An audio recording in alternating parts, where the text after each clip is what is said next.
अरे भाभी चाय तो बन गई है, लेकिन चाय के साथ आपके घर वालों को क्या देना है? अरे ये कोई पूछने की बात है क्या शालू? चाय के साथ नाश्ता ही तो लगाएगी ना तू। बिना बात ना टाइम पास करती है। अरे भाभी चाय के साथ नाश्ता देना है ये तो मुझे भी पता है, वही तो मैं पूछ रही हूँ कि नाश्ते में क्या लगाऊं। वो फिर वही बात, तुझे नहीं पता कि मेहमानों के सामने क्या रखा जाता है? जा जाकर रोस्टेड ड्राई फ्रूट्स और काजू मिक्सचर उठा ला, और हाँ वो बटर कुकीज भी लगा देना। अरे भाभी अगर ड्राई फ्रूट्स, नमकीन और बटर कुकीज मुझे दिख गई होती ना तो मैं इतनी देर से आपसे सवाल जवाब ना कर रही होती। अरे तो कहना क्या चाहती है, साफ साफ बताना, क्यों टाइम पास कर रही है? देख तो सही कितना काम पड़ा हुआ है, अभी सबके लिए लंच भी तो बनाना है। अरे मेरी भाभी रैक में से रोस्टेड ड्राई फ्रूट, नमकीन, बिस्किट, कुकीज सब गायब है। सिर्फ ये 10 रुपए वाला पार्ले जी का बिस्किट रखा हुआ है वहां पर। अब आप कहो तो पार्ले जी बिस्किट लगा दूं चाय के साथ, वरना ऐसी ही सूखी सूखी चाय ले जाओ। हैं? ऐसा कैसे हो सकता है? अरे सब सामान कहाँ चला जाएगा? तो रुक, मैं अभी माँ जी से पूछ कर आती हूँ। मम्मी जी तो 1 घंटे पहले ही कीर्तन में चली गई। क्या? मम्मी जी कीर्तन में चली गई? मम्मी जी तो कभी कीर्तन में नहीं जाती, उन्हें भजन कीर्तन करना कब से अच्छा लगने लग गया। अब ये तो जब मम्मी जी आएंगे ना तो आप उन्हीं से पूछ लेना।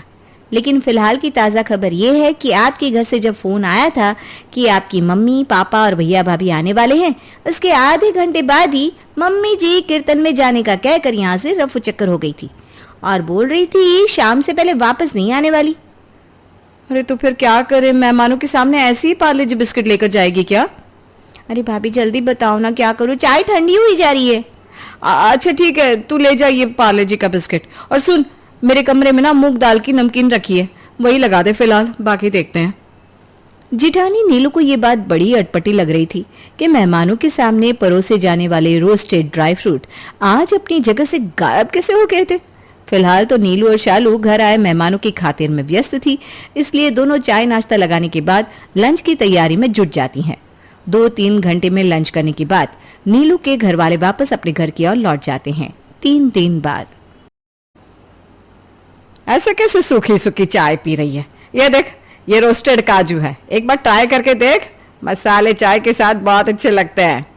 अरे नहीं नहीं निर्मला, तुझे पता है ना मुझे कोलेस्ट्रॉल की प्रॉब्लम है, मैं ज्यादा तला भुना नहीं खाती। अरे मुझे पता है तुझे कोलेस्ट्रॉल की प्रॉब्लम है, तो निश्चिंत होकर ये काजू खा। इन्हें मैंने कोई घी या तेल में रोस्ट नहीं किया, अरे ड्राई रोस्टेड है, एयर फ्रायर से ड्राई रोस्ट किया है सारे ड्राई फ्रूट। अरे भाई टेस्ट अपनी जगह है, लेकिन हेल्थ का ख्याल तो रखना ही पड़ता है। अच्छा ये वाली ना चॉकलेट कुकीज ट्राई कर, मैं इंदिरा मार्केट से लेकर आई हूँ, एकदम इम्पोर्टेड है। अरे यार मुझे तो चॉकलेट कतई पसंद नहीं, मैं ना ये मखाने ही खा लेती हूँ। हाँ बात तो तेरी सही है, ये उम्र की बात होती है, अब हमारी उम्र में कहाँ चॉकलेट अच्छा लगेगा। अच्छा तो ये बटर कुकी ट्राई कर, बड़ी टेस्टी है सच में। सास निर्मला अपनी सहेली अनुपमा को बड़े प्यार से टेबल पर बिछे नाश्ते को खिलाने के लिए जिद कर रही थी। ऐसा नहीं था कि निर्मला आज पहली बार किसी की आओ भगत कर रही है, बल्कि निर्मला को तो मेहमानों की आओ भगत करना बड़ा ही पसंद था। घर में चाहे कोई भी मेहमान आ जाए, उनके लिए वो एक से बढ़कर एक बढ़िया व्यंजन परोसती और उनकी खूब आओ भगत करती। निर्मला निवास कोई आम भारतीय परिवार नहीं था।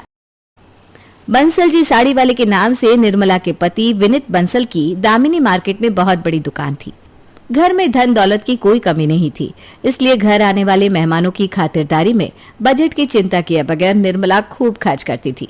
मेहमानों के सामने खाना परोसने की क्रॉकरी हो या चाय के कप, सब कुछ इम्पोर्टेड था। कुल मिलाकर निर्मला अपना क्लास मेंटेन करने में कोई कसर नहीं छोड़ती थी, ताकि समाज में उसका नाम बना रहे। कुछ दिन बाद मम्मी जी मेरे पापा का फोन आया है, वो आज शाम को मुझसे मिलने के लिए आने वाले हैं। अरे वाह, ये तो बड़ी अच्छी बात है, इसी बहाने तो मिल भी लेगी अपने पापा से। दोपहर के 4 बजे। अच्छा बड़ी बहू, मुझे ना जरा काम है, मेरी एक सहेली है, उसको कुछ इमरजेंसी हुई है, इसकी वजह से ना मुझे उसके साथ अस्पताल जाना पड़ेगा। छोटी के घर वाले आएंगे, तुम जरा संभाल लेना। आप जाइए माँ जी, मैं सब देख लूंगी, आप चिंता मत करिए। शाम के लगभग 5:30 बजे शालू के पापा और मम्मी उसकी ससुराल पहुंचते हैं। अरे भाई ये क्रॉकरी कहाँ चली गई, कहीं दिखाई नहीं दे रही। अरे क्रॉकरी छोड़, चाय तो तू ये वाले कप में भी लगा लेगी, लेकिन चाय के साथ देने के लिए स्नैक्स तो है ही नहीं। क्या आज फिर स्नैक्स गायब हो गए? ऐसा कैसे हो सकता है भाभी, हमेशा तो यहीं रखे रहते, फिर आज ही कहाँ चले गए? अरे मुझे खुद समझ में नहीं आ रहा। सस्ते से बिस्किट रखे हुए यहाँ पर। अब बताओ, मेहमानों के सामने ये बिस्किट ले जाते हुए हम अच्छे लगेंगे क्या? माँ जी की कोई सहेली आ जाती है तब तुम देखो कैसे माँ जी बढ़िया से बढ़िया चीज निकाल निकाल के टेबल पर सजाती है। और जब घर में हमारे रिश्तेदार आने वाले होते हैं तो माँ जी तो क्या, घर की क्रॉकरी, नाश्ते का सामान सब गायब हो जाता है। ये कोइंसिडेंस तो नहीं हो सकता। और ऐसा नहीं है कि ये सब पहली बार हो रहा है। अरे कई बार से मैं लगातार इस बात को नोटिस कर रही हूँ कि जब भी हमारे मायके से कोई आने वाला होता है ना, तो पहले तो माँ जी गायब हो जाती है और फिर उसके बाद घर का सारा सामान। तुम्हें ये सब खटक नहीं रहा क्या? सच बताऊं भाभी, जब मैं नई नई शादी करके आई थी ना, तभी से मुझे ये सब खटक रहा है। लेकिन माँ जी का लिहाज करके कुछ बोल नहीं रही थी। मुझे ऐसा लगा कि शायद मैं ज़रूरत से ज़्यादा सोच रही हूँ। ये सब कोइंसिडेंस हो सकता है कि अचानक से माँ जी का कोई काम आ गया हो, माँ जी कहीं चली गई हो। लेकिन अब तो मेरा भी यकीन करने का दिल कर रहा है। फिलहाल ना तू अपने मम्मी पापा के सामने चाय नाश्ता लगा, उसके बाद आज शाम को माँ जी से बात करते हैं। शालू के पापा के जाने के बाद, माँ जी एक बात बताइए, ऐसा क्यों होता है जब भी हमारे घर से कोई आने वाला होता है, आपको अचानक कुछ ज़रूरी काम आ जाता है और आप घर से बाहर चली जाती हैं? अरे कैसे बेमतलब की बात कर रही है बहू तू? और तेरा मतलब क्या है? मुझे तेरे माँ बाप से मिलने में कोई परेशानी है क्या? मैं बता कर गई थी ना, मेरी सहेली को अस्पताल जाना है, मैं उसके साथ जा रही हूँ। और इमरजेंसी कोई बता कर तो आती नहीं। अच्छा ठीक है माँ जी, मान लिया कि आपको इमरजेंसी थी और आप अपनी सहेली के साथ अस्पताल गई थी। लेकिन ये बताइए कि अस्पताल जाने से पहले घर की क्रॉकरी और मेहमानों के सामने परोसा जाने वाला नाश्ता, स्नैक्स सब कहाँ रख कर गई थी आप? तुम दोनों का दिमाग तो खराब नहीं हो गया बहू? तुम दोनों सीधे सीधे मुझ पर इल्जाम लगा रही हो कि मैं क्रॉकरी छुपाकर जानबूझकर घर से भाग गई थी। अरे इतने भी कमजोर नहीं है हम लोग कि तुम्हारे माँ बाप को एक कप चाय ना पिला सके। दोनों के दोनों कामचोर हो एक नंबर की। अरे इधर उधर रख दिया होगा सामान और जब नहीं मिला तो मुझ पर इल्जाम लगाने चली आई। मैं क्या अपने साथ बांध कर लेकर जाती हूँ नाश्ता जो तुम्हें मिल नहीं रहा था? सास के बिगड़ते सुरों को देखकर दोनों बहुएं बेचारी चुप लगाकर वहां से चली जाती हैं। रसोई में आकर, देखा भाभी आपने कैसे माँ जी तिल मिला गई जब हमने क्रॉकरी के बारे में पूछा तो? मैंने तुझे कहा था ना शालू, कोई फायदा नहीं है माँ जी से कुछ भी कहने का। अरे वो अपनी गलती थोड़ी ना मान लेंगे। तूने देखा ना कैसे उल्टा हम पर इल्जाम लगा रही थी कि हम इधर उधर रखकर भूल गए हैं। अरे इतने साल से ये घर चला रही हूं मैं, किसी और मेहमान के आने के समय तो कभी कोई ग्लास कटोरी गायब नहीं होते। ऐसा क्यों होता है जब हमारे मायके से कोई आने वाला होता है ना, तो घर में ढंग के कप प्लेट दिखाई नहीं देते और ना ही नाश्ता। सिर्फ उसी दिन हर चीज का अकाल क्यों पड़ जाता है इस घर में? अगर ये बात सच है ना भाभी, तो ये वाकई बात शर्म की बात है। माँ जी हमारे घर वालों के साथ इतना सौतेला व्यवहार करती है। अरे इनके घर के नाश्ते और खाने की भूखे हैं क्या वो लोग?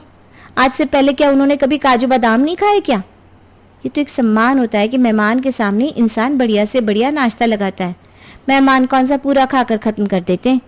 मेरे पापा तो आप भी वैसे जानती हैं, इतने उसूलों वाले हैं कि बेटी के घर का पानी भी पीना पसंद नहीं करते। वो तो मैं ही किसी तरह अपनी कसम देकर चाय नाश्ता कराती हूँ। अरे शालू जाने देना, मुझे क्या बता रही है, मैं सब जानती हूँ। कोई भी लड़की वाला बेटी के घर खाने के लिए नहीं जाता। खराबी हमारे माँ बाप में नहीं, माँ जी की सोच में है और उनकी सोच को बदल पाना हमारे बस का नहीं है। तो छोड़ ना, क्यों अपना दिल जला रही है? 2 दिन बाद, अरे बहू देखना तो मेरे फोन से पता नहीं किसी को कॉल ही नहीं लग रहा, सिग्नल ही नहीं आ रहा मेरे फोन में।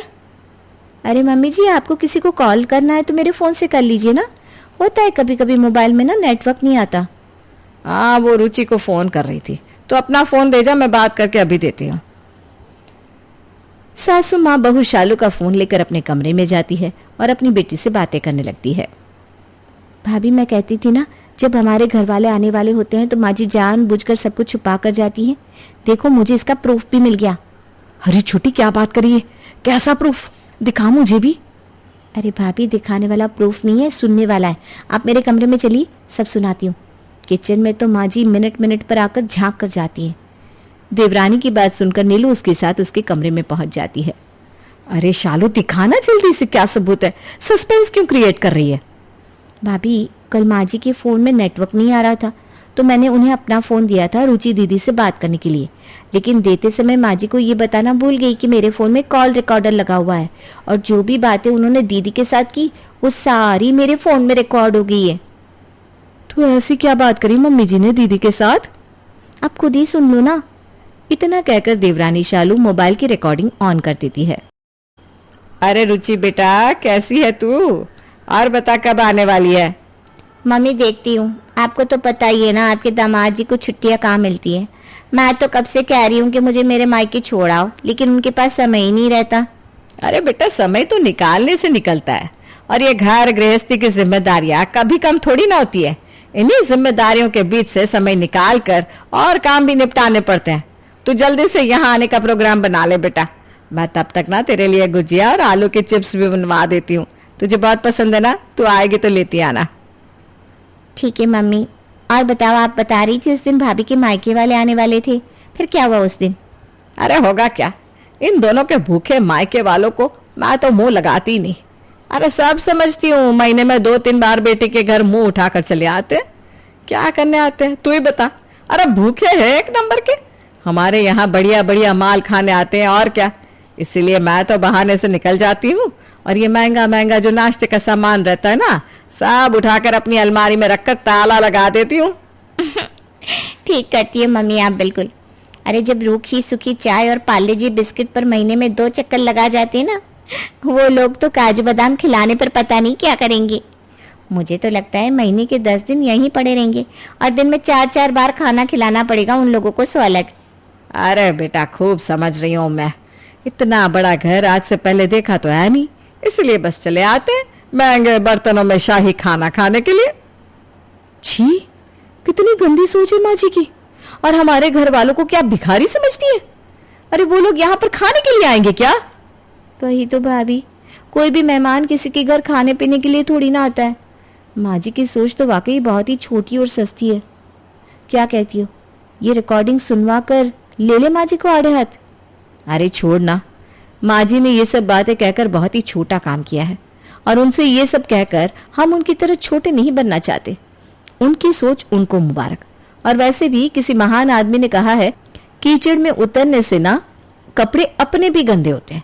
समझदारी इसी में है कि कीचड़ से बच के किनारे से निकल जाओ। कुछ समझी या नहीं?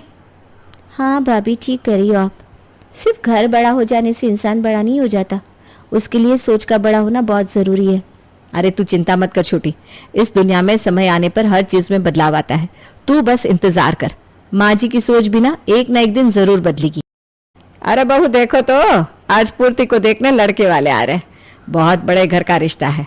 अरे समझ लो रजवाड़े हैं, उनकी खातिरदारी में कोई कमी नहीं आनी चाहिए। समझ रही हो ना? हाँ हाँ माँ जी, समझ गई मैं। आप परेशान मत होइए, मैं सब संभालूंगी। अरे माँ, आप भी किसके हाथों में जिम्मेदारी सौंप रही हो?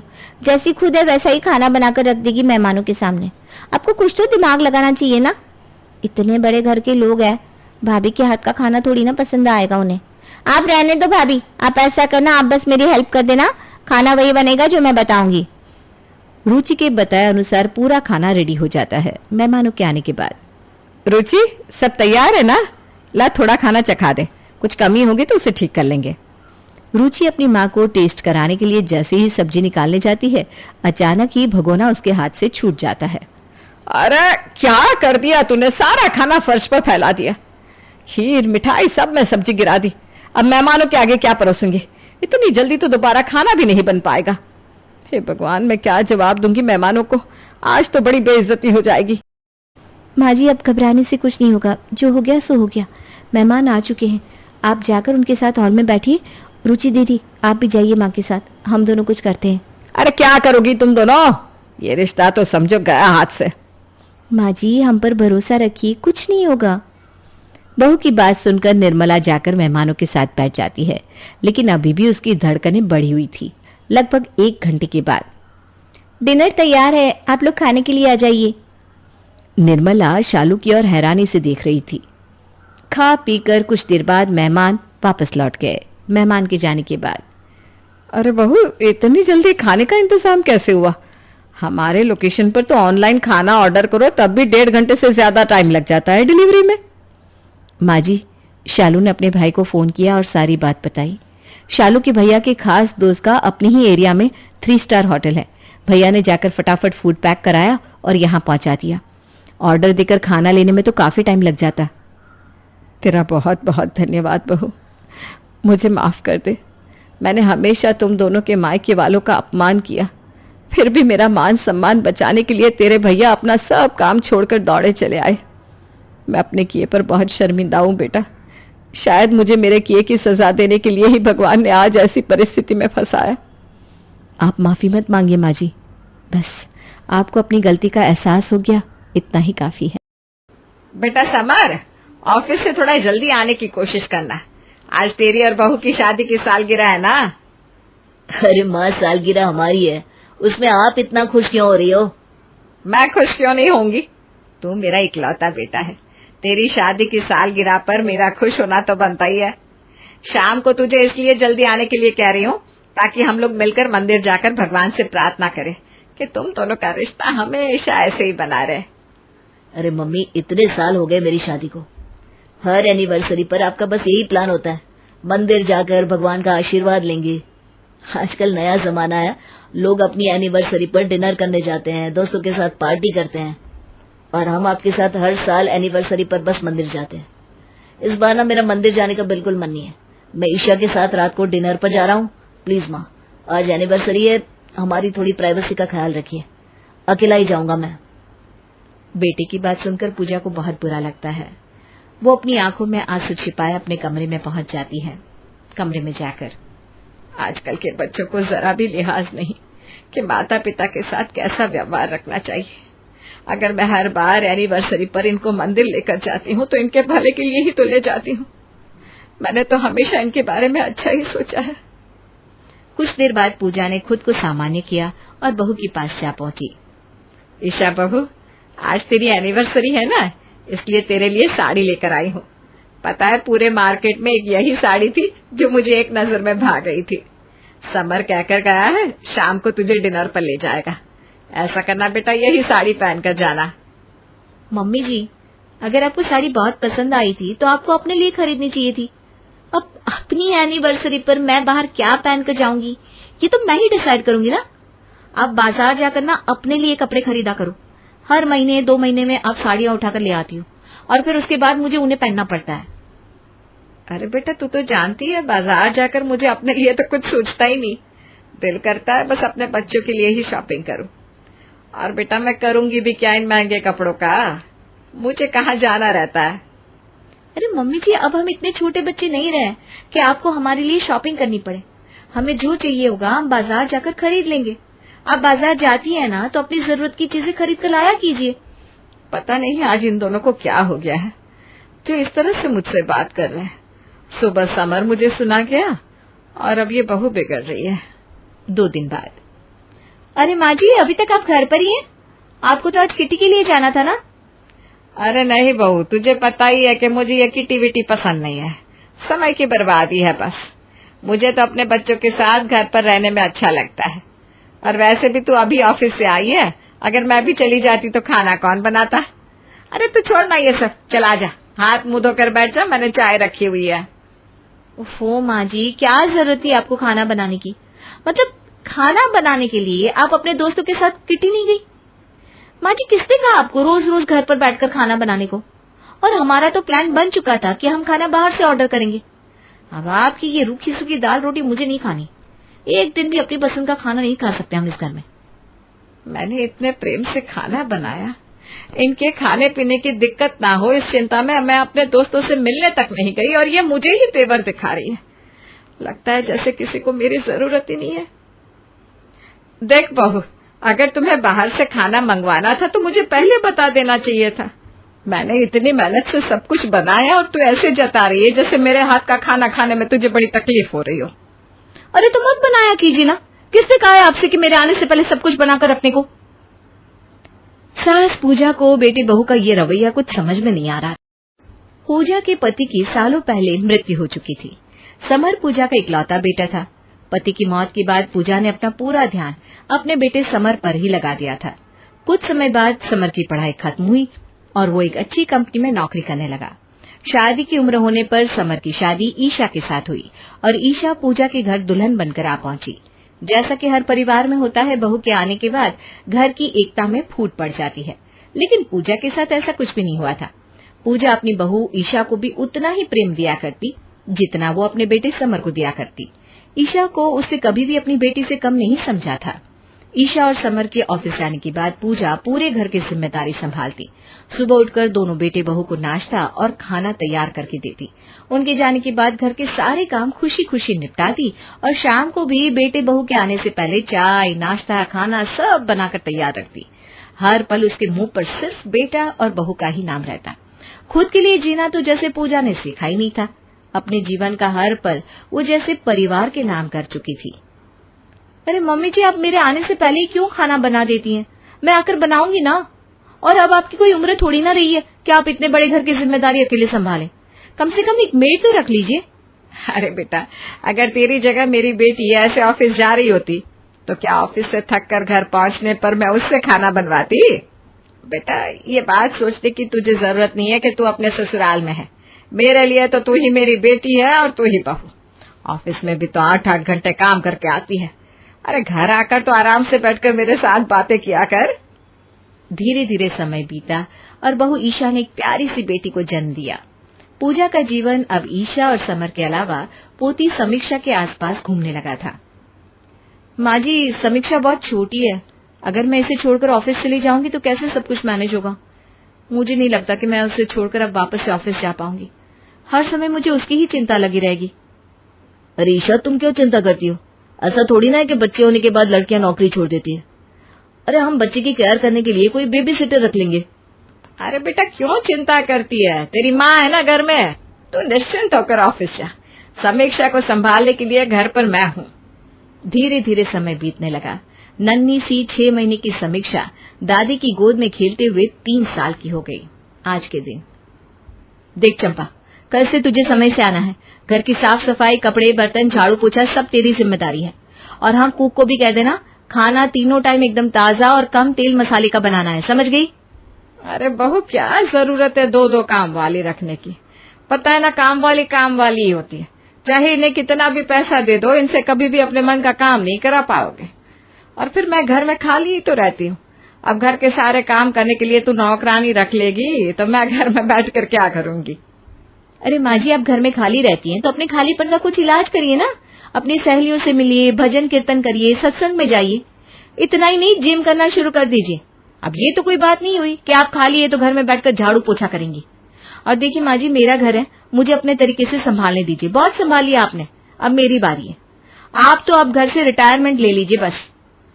बहू ईशा ने घर के काम के लिए 2 नौकरानियां रख ली थी। इतना ही नहीं, बच्चे की देखभाल के लिए भी घर पर आया आने लगी थी। समर और ईशा तो अपनी ही दुनिया में मगन हो गए हैं और आकर अपने अपने कमरे में जाकर बैठ जाते हैं। लगता है मैं उन्हें घर में दिखाई देनी ही बंद हो गई हूँ। ना कोई मुझसे ढंग से बात करता है, ना हाल चाल पूछता है। ऐसा लग रहा है जैसे मेरा होना ना होना उनके लिए मायने ही नहीं रखता। पहले तो घर के काम में दिन कट भी जाता था, लेकिन अब तो ऐसा लगता है ये पहाड़ जैसा दिन बीत ही नहीं रहा। शायद बहू ठीक ही कह रही थी। अपने अकेलेपन का मुझे कुछ न कुछ इंतजाम करना ही होगा। मैं तो ऐसे अकेले बैठे बैठे तो मैं पागल हो जाऊंगी। जिन बच्चों के लिए मैंने अपना सारा जीवन लगा दिया, कभी अपनी हम उम्र सहेलियों के साथ समय नहीं बिताया, परिवार को ही अपनी प्राथमिकता समझा। आज उन्हीं बच्चों को मेरा उनके साथ हंसना, बोलना, उनके लिए चिंता करना दखल अंदाजी लगने लगा है।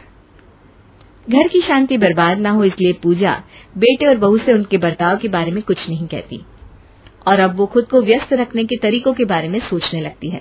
सबसे पहले उसने पार्क में जाकर अपने हम उम्र लोगों के साथ दोस्ती बढ़ाने के बारे में सोचा, इसलिए अब वो नियम से पार्क में जाकर बैठने लगी थी।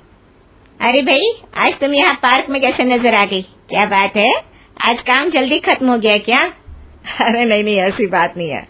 वो क्या है ना, बहू ने घर के कामों के लिए फुल टाइम मेड लगा ली है। अब घर पर तो कुछ काम रहता नहीं, कितनी देर बंदा टीवी में दिमाग खपाए। तो मैंने सोचा चलो पार्क या मंदिर ही हो आती हूँ। अरे बहन जी, बहुत अच्छा किया आपने। देखिए, हम लोगों ने तो अपनी सारी जिंदगी घर गृहस्थी चलाने और बच्चों को काबिल बनाने में गुजार दी।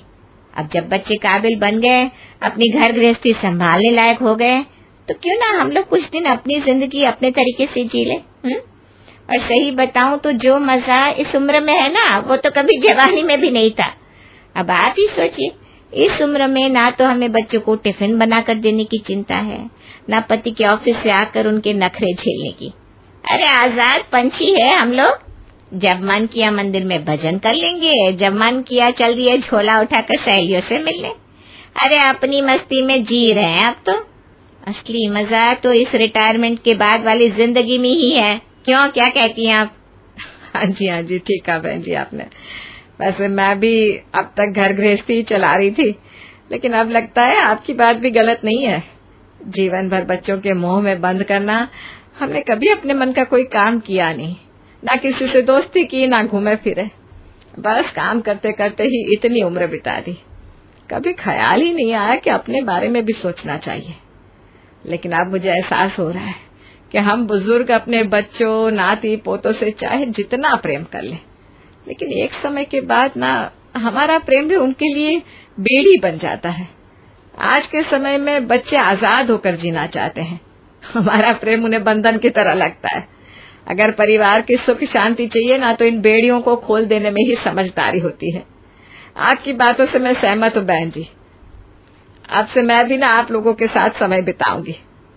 सच में आपसे बातें करके आज मुझे बहुत अच्छा लगा है। अरे पूजा जी, हम तो हमेशा से ही आपको भजन, कीर्तन, किटी पार्टी हर चीज के लिए बुलावा भेजते हैं, लेकिन आप कभी हमारे साथ मिलती जुलती ही नहीं। हमें तो यही लगता था कि शायद आप हमारे साथ उठना बैठना पसंद ही नहीं करती हैं। अरे नहीं, ऐसी बिल्कुल बात नहीं है। वो क्या है ना बहन जी, बस कुछ बातें ना समय के साथ ही समझ में आती है। आप ये समझिए कि मेरी समझ थोड़ी सुस्त है, बातों को समझने में थोड़ा समय ज्यादा लेती हूँ, लेकिन आप समझ गई हो, अब कोई दिक्कत नहीं आएगी। आप लोगों का जो भी प्रोग्राम हो ना, मुझे भी जरूर शामिल करिएगा उसमें। शुरू में तो घर से बाहर निकलकर सबसे मिलने जुलने में पूजा को काफी समस्या आई, लेकिन धीरे धीरे वो लोगों से मिलने जुलने में सहज हो गई। देखते ही देखते पूजा का जीवन के प्रति नजरिया ही बदल गया था। पहले घर में पुराने गले कपड़े पहनकर दिन भर बच्चों के आगे पीछे घूमने वाली पूजा से अब वो एक हमेशा खुद को मेंटेन करके रखने वाली, दोस्तों के साथ फोन पर घंटों बातें करने वाली, सहेलियों के साथ टूर पर जाने वाली पूजा बन गई थी। किटी पार्टी हो या भजन संध्या, दोस्तों के साथ समय बिताने का कोई भी मौका वो मिस नहीं करती थी। बच्चों और परिवार की जिम्मेदारियों से थोड़ा सा फासला करने के बाद उसे समझ में आ गया था कि घर, परिवार और बच्चों के अलावा भी एक दुनिया है जिसमें उसने कभी कदम ही नहीं रखा। ये देखिए मम्मी जी, मैं आपके लिए ये साड़ी लेकर आई हूँ, देखकर बताइए कैसी है। साड़ी तो बहुत अच्छी है बेटा। अच्छा चल ठीक है, तू लाई है तो रख दे इसे। इस महीने की किटी में ना मैं यही साड़ी पहनकर जाऊंगी। आपका ये रूप देखकर ना मम्मी जी मुझे बहुत खुशी हो रही है। आपको पता है, पहले मैं जब भी आपके लिए कोई कपड़ा लेकर आती तो आप मुझे क्या जवाब देती? अरे बेटा, मुझे कहाँ जाना है नए कपड़े पहनकर, मेरे लिए ये सब डिजाइनर कपड़े मत लाया कर, बिना बात पैसे बर्बाद करती है, इतने पैसे में तो अपने लिए कुछ अच्छा सा खरीद लाती। मैंने हमेशा आपको घर परिवार के लिए, बच्चों के लिए सोचते हुए और उनके आगे पीछे भागते हुए ही देखा। मैं नहीं चाहती थी कि आप अपनी पूरी जिंदगी सिर्फ हमारे लिए जीते हुए बिता दे। इसलिए मम्मी जी, पिछले दिनों में हम लोगों ने आपके साथ जो भी मिसबिहेव किया ना, वो इसीलिए किया ताकि आपको ये समझ में आए कि हम लोगों के अलावा भी आपकी अपनी पहचान है, आपकी अपनी एक जिंदगी है जिसे जीना बहुत जरूरी है। क्या मतलब तुम दोनों जो इतने दिन से मुझे इग्नोर कर रहे थे, वो सब तुम दोनों की सोची समझी साजिश थी? तुम्हें कुछ एहसास भी है कि इतने दिनों में मैंने कैसा महसूस किया?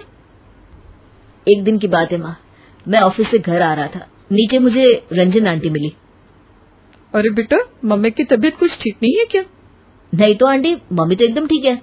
क्या हुआ आपको, किसी ने कुछ कहा है क्या? नहीं, किसी ने कुछ कहा तो नहीं, बस तुम्हारी मम्मी ना एकदम घर से बाहर ही नहीं निकलती, न किसी से मिलती जुलती है, न कहीं आती जाती है। इतना ही नहीं, अभी कल परसों किटी पार्टी थी, हमने इनविटेशन भेजा तो वो वहां भी नहीं आई। तो मुझे लगा कहीं ऐसा तो नहीं कि कुछ तबीयत खराब रहने लगी हो, इसीलिए सबसे मिलना जुलना छोड़ रखा हो। अरे नहीं आंटी, उनके पास कुछ काम होगा इसलिए नहीं आ पाई होंगी। समर इतना कहकर 2-4 कदम आगे ही बढ़ा था कि रंजन आंटी के पास खड़ी एक औरत उनसे कहती है, अरे बहन जी, आपको नहीं पता क्या, घर से बाहर कैसे निकलेगी बेचारी, इन लोगों ने नौकरानी बनाकर रखा हुआ है घर में। अरे आज के जमाने में ऐसा कौन सा घर है जहाँ पर झाड़ू पोछा बर्तन वाली ना लगी हो। लेकिन इनके घर में इनकी बूढ़ी माँ पूरा दिन सफाई करती है, खाना बनाती है। इतना ही नहीं, अपनी छोटी सी बच्ची बिना माँ के पास छोड़ रखी है उन्होंने, उसकी देखभाल भी यही करती है। अरे जवान जवान औरतों से नहीं हो रहे घर के इतने सारे काम, अकेले ये इस उम्र में कैसे कर पाएगी भला। इसीलिए बेचारी को अपनी सूध ही नहीं है। अरे अभी 2 महीने पहले की बात है, मैं अचानक मिलने चली गई थी, ऐसी हालत बना रखी थी, क्या बताऊं। बेचारी को अपने बाल संवारने का समय भी नहीं है, ऐसे ही बेतरतीब से कपड़े पहने रहती है, लगता ही नहीं घर की मालकिन है। देखकर लगता है कोई आया वाया होगी, लेकिन इनके बच्चों को कोई फर्क ही नहीं पड़ता। अरे इतना मोटा पैसा कमा रहे हैं दोनों पति पत्नी, लेकिन माँ की कोई कदर नहीं। पता नहीं किस मिट्टी की बनी है ये पूजा, जो अपनी पूरी जिंदगी बेटे बहू के ऊपर झोंक दे रही है। दोनों आंटी की बात सुनकर मुझे बड़ा जोर का झटका लगा। उनकी बात सुनने में कड़वी जरूर थी, लेकिन सच थी। अब सुबह से लेकर रात तक हम तीनों के पीछे तो दौड़ती रहती है, ना ढंग के कपड़े पहनती है, ना अच्छे से खाती पीती है, बस हरदम बेटा बहू और पोती। इसके अलावा तो आपके मुंह से कोई और शब्द मैंने कभी सुना ही नहीं। कितनी बार हमने आपसे कहा कि एक कामवाली रख लीजिए, लेकिन आपको तो अपने हाथ से पकाकर खिलाने में ही अच्छा लगता है, इसीलिए आप किसी मेड को घर में रुकने ही नहीं देती। इसीलिए मैंने और ईशा ने मिलकर प्लान बनाया कि जब सीधी उंगली से घी नहीं निकल रहा तो अब हमें उंगली टेढ़ी करनी ही पड़ेगी। तभी आपको समझ में आएगा कि सिर्फ बच्चों के पीछे दौड़ते रहना जरूरी नहीं, अपने बारे में सोचना भी उतना ही जरूरी होता है। जब हम लोगों ने आपके साथ कुछ दिन बेरुखी से बात की, तब आपको ख्याल आया कि आपकी अपनी भी एक जिंदगी है जिसे आप हमारे बिना भी जी सकती है। आप खुद ही देख लीजिए माँ, आपके अंदर कितना बदलाव आया है। पिछले 2 महीने में आपके रहने खाने पीने हर चीज का ढंग बदल गया है। आप पहले से कहीं ज्यादा खुश नजर आती है। इसमें कोई बुराई नहीं है माँ, अपने लिए मी टाइम निकालना और थोड़ी सी फुर्सत चुरा लेने का हम सभी का अधिकार होता है। प्यार अपनी जगह है, लेकिन प्यार का मतलब ये तो नहीं ना कि हम अपने जीवन का एक एक मिनट किसी दूसरे के नाम कर दें। हमारी जिंदगी पर सबसे पहला अधिकार हमारा खुद का होता है, उसके बाद पति, बच्चे, माँ बाप या किसी और का। बेटे की बात सुनकर पूजा ने बेटे और बहू दोनों को प्यार से गले लगा लिया। कहने को तो समर और ईशा पूजा के बच्चे थे, लेकिन आज उन्होंने उसे जीवन का एक बहुत जरूरी पाठ पढ़ा दिया था। अरोरा परिवार में कई सालों बाद एक लव मैरिज हो रही थी। सीमा के छोटे बेटे रिहान ने अपने लिए रंगोली को पसंद किया था। दोनों कॉलेज में साथ थे, उन दोनों को एक दूसरे से प्यार हो गया। रिहान ने भी जब घर में अपनी और रंगोली की बात की तो किसी भी बड़े ड्रामे के बिना सबने दोनों को हंसी खुशी शादी के लिए हाँ कह दिया। और बस आज इन दोनों की सगाई की तैयारी चल रही है। कमला जी, आपने मेरी होने वाली छोटी बहू की फोटो देखी कि नहीं? अरे अब शाम को तो सामने देखना ही है, उसे फोटो देखकर क्या करूं सीमा। हाँ, बात तो आपकी भी सही है। आज दोनों की शाम को सगाई है, वहां आप देख लेना कितनी खूबसूरत है मेरी होने वाली छोटी बहू। मैंने भी तारीफ बड़ी सुनी है रंगोली की खूबसूरती की, मुझे भी देखना है हमारे रिहान ने किसे पसंद किया है। अरे मौसी जी, आपको लगता है कि मैं किसी अरे गहरे को अपना दिल दे दूंगा? हाँ, अब तो देवर जी की नजरों के सामने बस रंगोली की ही तस्वीर घूमती रहती है। क्यों देवर जी? नहीं नहीं भाभी, ऐसा कुछ नहीं है। मेरे लिए तो आप सबसे पहले हो, आपसे खूबसूरत तो कोई है ही नहीं। बस बस, मस्का लगाने की कोई जरूरत नहीं है देवर जी। अच्छा, मैंने सुना है फैशन की बड़ी नॉलेज है रंगोली को, कपड़े गहने मेकअप सब कुछ बड़े ही ध्यान से पसंद करे उसने। हाँ मम्मी जी, उसे ऐसा वैसा तो कुछ पसंद ही नहीं आता। उसने सगाई का लहंगा भी सबसे अलग पसंद किया है।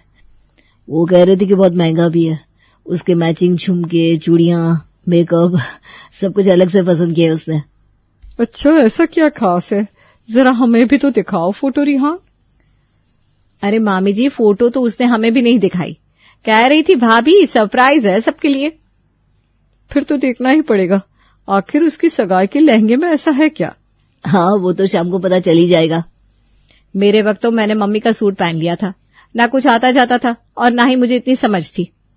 कोई बात नहीं वंशिका, देवर की शादी में तू भी अच्छे से कपड़े पहन लेना। हाँ वंशिका, और दिलीप की शादी तो बस यूं ही हो गई, घर की शादी थी ना कोई फोटो शोटो लिए थे ज्यादा और ना ही इतनी तैयारियां की थी। अब उस वक्त इतना किसी को पता भी तो नहीं था, लेकिन अब तो रंगोली आ गई है, उसे तो हर चीज का शौक है। देखो तो सगाई के लिए भी कितनी तैयारियां की है। नया लहंगा, नए गहने, फोटोग्राफर और पता नहीं क्या क्या। हाँ, इस बार तो हम सब कुछ बड़े ही धूमधाम से करेंगे। हाँ, मैंने तो दिलीप से कह दिया है कि हम भी ढेर सारे फोटोज निकलवाएंगे भाई। रिहान और रंगोली की सगाई के लिए सब लोग बड़े ही उत्साहित थे। सगाई के लिए सब लोग तैयार हो गए थे, घर में सारे मेहमान आना शुरू हो गया था और अब सबको इंतजार था तो रंगोली की एंट्री का। अरे कहाँ रह गई आपकी रंगोली देवर जी? वो बस आती होगी, उसका फोन आ गया है। तुमने तो उसकी इतनी तारीफ कर दी है, मेरा तो मन हो रहा है उसे देखने का। अरे बस थोड़ा सा और सब्र कीजिए मामी जी, आती होगी। ये लो, आ गई रंगोली। रंगोली ने बड़े ही धमाके के साथ अपने ससुराल में एंट्री ली। उसने पिंक रंग का बड़ा ही सुंदर लहंगा पहना हुआ था और उस पे बड़ा ही सुंदर मेकअप करवाया था। उसे देखकर मेहमानों की आंखें फटी की फटी रह गई। अरे सच में रंगोली तो बड़ी ही सुंदर लग रही है। कितना सुंदर पिंक रंग का लहंगा है। अब पता चला कि वो क्यों नहीं दिखा रही थी अपने लहंगे की फोटो, कहीं कोई और कॉपी कर लेता तो। रंगोली बहू, तुम सच में बड़ी ही सुंदर लग रही हो। थैंक यू मम्मी जी। अरे अब बताओ तो सही, ये सब कहाँ से लिया? मामी जी, ये पिंक रंग का लहंगा बड़ा ही महंगा है। सच कहूँ तो मैं कहना नहीं चाहती, लेकिन 2-3 लाख का मुझे पड़ा है। क्या? 2-3 लाख का? सगाई में तुमने 2-3 लाख का लहंगा पहना है, तो शादी में कितने लाख का लहंगा पहनोगी? हो तो आप ही सोच लीजिए मौसी जी, कितने लाख का होगा शादी का लहंगा इसका। लेकिन बड़ा ही सुंदर है। सच में तुमने तो सबके मुंह ही खुले रख दिए। सब लोग तुम्हारी तरफ देख रहे हैं और तुम्हारे लहंगे की तारीफ कर रहे हैं बस। अब दुल्हनों तो इतना भाव तो मुझे मिलना ही चाहिए, है ना भाभी? हाँ हाँ बिल्कुल। अब तो जो लोग सगाई में आए ना, उन्हें इंतजार रहेगा कि कब वो लोग शादी का लहंगा देखेंगे तुम्हारा, है ना माँ जी? हाँ, लेकिन अब सगाई की रस्म कर ले पहले। हाँ हाँ, सगाई कर लो, उसके बाद तो रंगोली शादी की शॉपिंग ही शुरू कर देगी लगता है। रंगोली के 2 लाख के लहंगे की चर्चा पूरी सगाई में होने लगी थी। लोग मुड़ मुड़ कर उसे देखे जा रहे थे। रंगोली को इतना भाव मिल रहा था, ये देखकर उसकी माँ भी बड़ी ही खुश हो रही थी। अब तो तू खुश है ना रंगोली बेटा? तू कह रही थी मेरी सगाई में मुझसे सुंदर कोई नहीं लगना चाहिए। देख, अब सब लोग तेरे और तेरे लहंगे की ही तारीफ कर रहे हैं। हाँ माँ, मेरी सगाई हो और मुझसे ज्यादा कोई सुंदर लगे तो मुझे बिल्कुल अच्छा नहीं लगता। अब तो तेरी ख्वाहिश पूरी हो गई ना? माँ, ये तो बस सगाई है, अब तो मेरी शादी बाकी है। आप देखिएगा, मैं ऐसा लहंगा लूंगी अपनी शादी में कि सब लोग देखते रह जाएंगे। हाँ हाँ ठीक है, अब तो तेरी शादी में 2 महीने बाकी है, तब तक सब हो जाएगा। सगाई में रंगोली ने अपने लहंगे से धूम मचा दी थी और सबकी तारीफें बटोरी थी। अब तो उसे और भी ज्यादा इच्छा थी कि वो अपनी शादी में सबकी आंखों में अलग से चमके, इसलिए अब वो और भी ज्यादा उत्साहित और चूजी बन गई थी। अरे रंगोली बेटा, तुम यहाँ आओ आओ। जी माँ जी, मैंने सोचा कि आज मामी जी और मौसी जी जा रहे होंगे तो मैं उनसे मिल लेती हूँ जाने से पहले। अरे बेटा, तुमने ये बहुत अच्छा किया। हम भी अभी बस तुम्हें याद कर रहे थे। कल सगाई में तुम सबसे प्यारी लग रही थी। हाँ, हमने आज तक इतना सुंदर लहंगा कभी नहीं देखा। सच में वो 2 लाख का है क्या बेटा? अब मौसी जी मैं क्या ही कहूँ, आप तो मेरी चॉइस को पहचान ही गए होंगे। मुझे ऐसी वैसी चीजें पसंद ही नहीं आती। 2 लाख का लहंगा पसंद आया तो मैंने ले लिया। लेकिन अब शादी में तुमने क्या सोचा है? कितने लाख का लहंगा लेने वाली हो बेटा? देखती हूँ, अगर कोई 8-10 लाख तक का मिल जाता है तो ठीक है। 8-10 लाख का लहंगा? सीमा, मुझे तो लगता है कि शादी में मुझे जल्दी ही आना होगा। मुझे भी देखना है इतना महंगा लहंगा आखिर होता कैसा है। मेरी शादी में तो मैंने 1100 रुपए वाला सूट पहना था। बोलो भाभी, आपकी शादी को 8 साल भी हो गए हैं और मुझे लगता है शायद आपको उस वक्त इतनी जानकारी भी नहीं होगी, है ना? हाँ, मुझे इतनी कपड़ों की और लहंगों की कोई समझ भी नहीं थी। जो हाथ आया वो पहन लिया। लेकिन मैं ऐसी नहीं हूँ। मुझे तो अच्छे से अच्छी चीज ही पसंद आती है। मैं तो खुद का ही नहीं बल्कि रेहान की शेरवानी भी खुद ही पसंद करने वाली हूँ। वंशिका, तेरी देवरानी ने तो तुझे बहुत पीछे छोड़ दिया। हाँ, ये बात तो सही है। मैं तो अपने कपड़े की फोटो भी तुझे भेजूंगी, तू मुझे बताना मैं क्या पहनूं। जरूर मौसी जी, आप मुझे वीडियो कॉल कर लीजिएगा, मैं आपको बता दूंगी आप पर क्या सूट हो रहा है। अगर ऐसी बात है तो मुझे भी बता देना मैं क्या पहनूं, क्योंकि मैं भी ना वंशिका की तरह ही हूँ, मुझे भी कुछ खास समझ में नहीं आता। आप बिल्कुल भी चिंता मत कीजिए, मैं हूं ना। वंशिका मैं तो कहती हूँ तू भी इस बार अपनी देवरानी से ही अपने कपड़े पसंद करवा लेना। हाँ, कहीं ऐसा ना हो कि अपनी शादी की तरह इस बार भी कुछ भी पहन ले।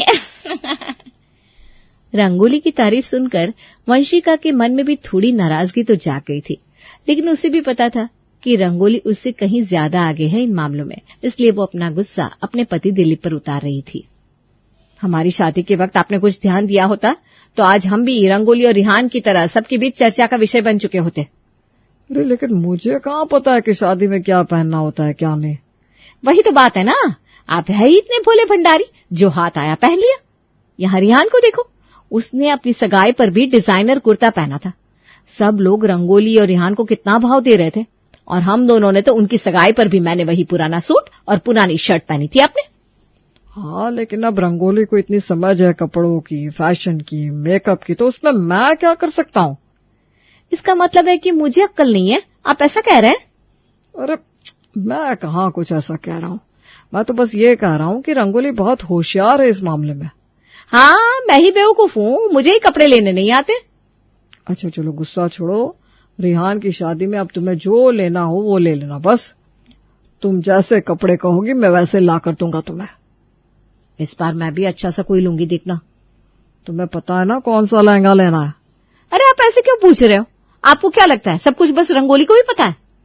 अरे नहीं, तुम इस बार ऐसा लहंगा लेना कि सब लोग देखते रह जाए। दिलीप ने वंशिका को कह तो दिया था, लेकिन वंशिका को समझ में नहीं आ रहा था कि कौन सा लहंगा ले, इसलिए वो रंगोली पर नजर रखे हुए थी कि शायद उसे कुछ जानकारी मिल जाए। अरे रंगोली बेटा, इतनी जल्दी में कहाँ जा रही हो? माँ जी, वो मैं बस रिहान के कमरे में जा रही थी, उसे डिजाइनर से बात करवानी थी। अच्छा, वो जरा नहाने गया हुआ है, तब तक वंशिका और मेरे साथ नाश्ता कर लो, आजा। हाँ देवरानी जी, कभी हमारे साथ भी बैठ जाइए। ठीक है, जब तक रिहान आता है मैं तब तक यहीं बैठ जाती हूँ। आ जाओ बेटा। और बताइए देवरानी जी, हो गई आपकी शॉपिंग? अरे कहाँ भाभी, अभी तक तो मैंने कुछ नहीं किया। अरे अभी तो आप कह रही थी डिजाइनर से रिहान की बात करवानी है। हाँ, लेकिन अभी रिहान की शेरवानी पसंद की है। मेरा लहंगा तो आपको पता है ना कितना भारी होने वाला है। मुझे ऐसी हाँ, आपको ऐसी वैसी चीज पसंद नहीं आती, समझ गई मैं। वैसे आप बनवा कहाँ से रही हैं अपना लहंगा? हमें भी बताइए, हम भी कुछ नया पहने। सॉरी भाभी, आपको नहीं बता सकती। वो क्या है ना, मैं चाहती हूँ कि मेरा लहंगा सबसे अलग सा हो, क्योंकि दुल्हन का लहंगा ही सबसे अच्छा और अलग सा होना चाहिए।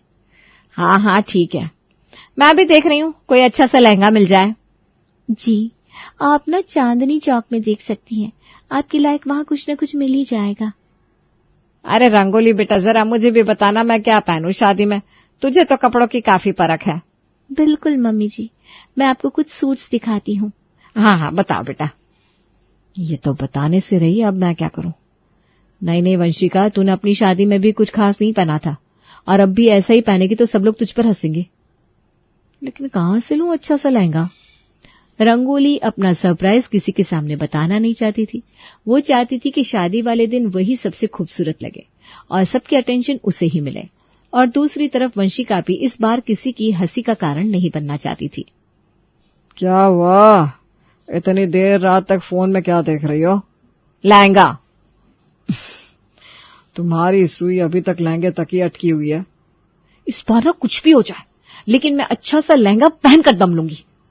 देखो, तुम अच्छा सा लहंगा लो, मैं मना नहीं कर रहा हूं, लेकिन ये मत सोचो कि रंगोली के 10 लाख के लहंगे से अच्छा होगा, क्योंकि 10 लाख के लहंगे के सामने किसी का भी लहंगा फीका ही लगने वाला है। बात तो आपकी सही है, लेकिन मैं अपने लिए एक बेस्ट लहंगा तो लेकर ही रहूंगी। लहंगे की तलाश करते करते शादी के 2 महीने भी बीत जाते हैं, और आज शादी के मंडप में रंगोली जब तैयार होकर आती है तब सबकी नजर उस पर अटक जाती है। सबकी जुबान पर 10 लाख के चर्चे थे। वाह, क्या लहंगा है, कितना सुंदर है ना। हाँ, 10 लाख का लहंगा है, सुंदर तो होना ही था। वंशिका देख।